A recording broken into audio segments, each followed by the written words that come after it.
And welcome once again, dear friends, to another edition of Fresh Bread. This is Pastor Phil Anderson of Oakland United Methodist Church and Kansas Avenue United Methodist Church. And goodness sakes, can it be? It is Wednesday, March the 17th, 2021. Well, we all know what March 17th is, I think. It is St. Patrick's Day. How do you like that? St. Patrick's Day is always a fun day for people. And are you wearing green today? Do you wear green usually on St. Patty's Day, as a lot of people do? I never really made a big deal wearing green on St. Patty's Day. Hopefully I'll remember to put on something green for the occasion. Before the virus came our way, we had a lot of wonderful memories of getting together with our friends and others that we didn't even know on St. Patrick's Day. You remember the St. Patrick's Day parade in downtown Topeka? It lasted about 2 hours. I remember covering that many, many times. And one of the things that I most fondly remember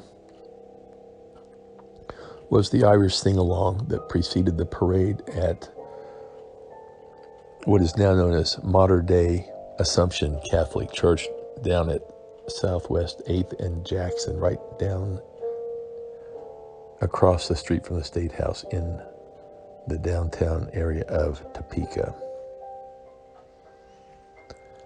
And the congregation would be completely packed. That building couldn't hold another person if they wanted to. I remember taking pictures of the woman who would lead the singing every year and the man who would play the organ, and they were singing those Irish songs. Beautiful, beautiful. I'll never forget it.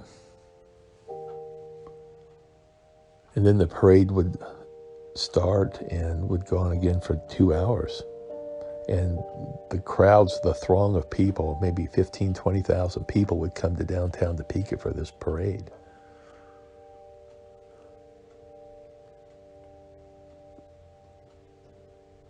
One year, back around the year 2000, I remember taking pictures and also interviewing the Grand Marshal that day, who happened to be Archbishop William Kelleher of the Archdiocese of Kansas City in Kansas. To this day, I'll never forget walking with the Archbishop in the front of that parade for about a half a mile. We visited, and I was interviewing him, and just such a jovial person. He's now the Archbishop Emeritus for this area of the Catholic Church here in Northeast Kansas. He had a way about him. Archbishop Kelleher had a way that few people I've ever known really possessed. I don't know if you ever met him or got to hear him speak, but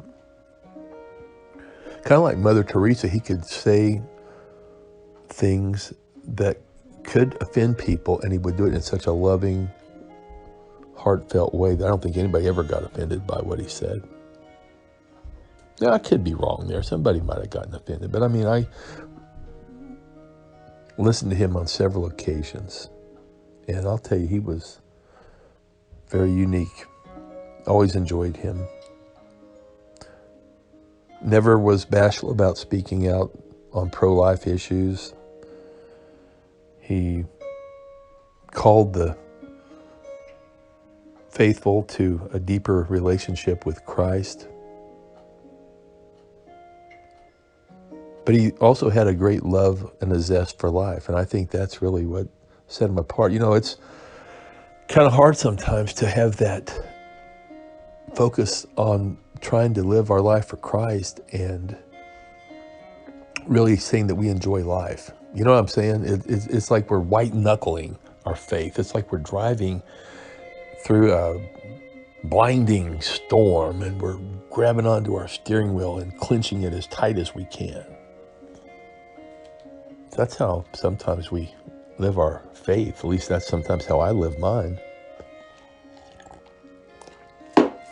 It's very hard to convey our faith to other people in a meaningful and inviting way when we are so uptight about it.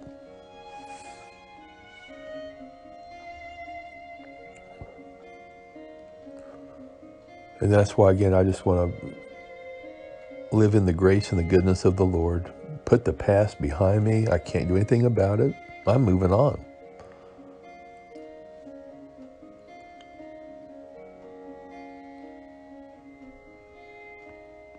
Hopefully with my eyes wide open, because it's not going to be easy. It's never going to be easy to change. We got plenty of people out there willing to tell us all the things we did that were wrong. I don't care who you are. There's always going to be somebody that'll bring something up. You know what? They're probably right. We probably did exactly what they said. But you know, I think when that happens, the response just needs to be one of love, patience. Don't think we need to defend ourselves. Christ is our biggest advocate. He's advocating for us. He's interceding for us. He is our intermediary between us and God. What more do we need? I don't need to fight my battles and try to explain things to people. I really don't. The Bible says, let your yes be yes and your no be no.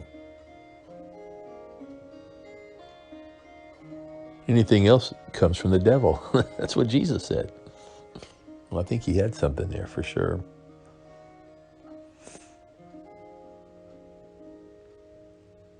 You know, every time Jesus said something, it was profound. That was God speaking.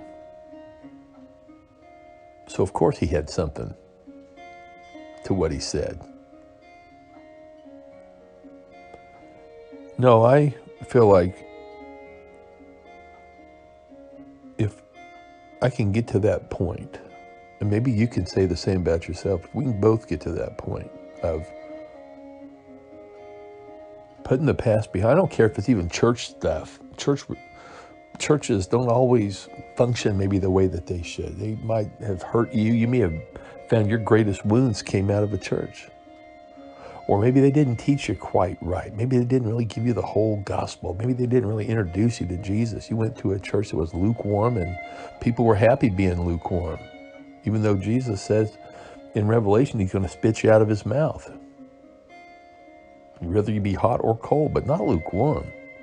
You're not fooling anybody when you're lukewarm. You're fooling yourself. But you're not fooling God. You're not fooling Jesus. No, we have a ways to go. If you're like me, we have a ways to go. But I think if we will learn to float down that river, that stream, just kind of like I used to talk about floating on your back. You just have to really relax to float on your back. I have never been one that could float on my back. Maybe you're a great one. My wife can float on her back. Oh my gosh. But you know, that's kind of her personality. She's just more relaxed. I think my mom used to say when I was even a little baby, I was high strung. I would wake up. If anybody dropped a needle, I was waking up. Sometimes I just feel like there's just, everything's tied up in a big knot, like a big ball, just would need to be unraveled. But you know what? I think God will unravel us. He'll unravel me if I let him. It's called surrender. It's called giving up my rights to myself and letting God take control. Taking a risk in doing that. We're giving up control of our life. But can we trust God enough to do that? Well, I think we can. So that's maybe our next step. Let's just trust God, let him lead us, let him guide us. Here as we think about the message of St. Patrick today, who went in and was a bold witness for Christ and changed the whole nation. You know what? Maybe God will help us to change our little corner of the world if we'll live for him. Well, thanks for joining me again on Fresh Bread. Again, this is Reverend Phil Anderson of Oakland United Methodist Church and Kansas Avenue United Methodist Church here in Topeka. Wishing you a great St. Patrick's Day. We hope to have you back tomorrow for our Thursday edition of Fresh Bread. Until then, may God richly bless you. Is my prayer. Have a great day.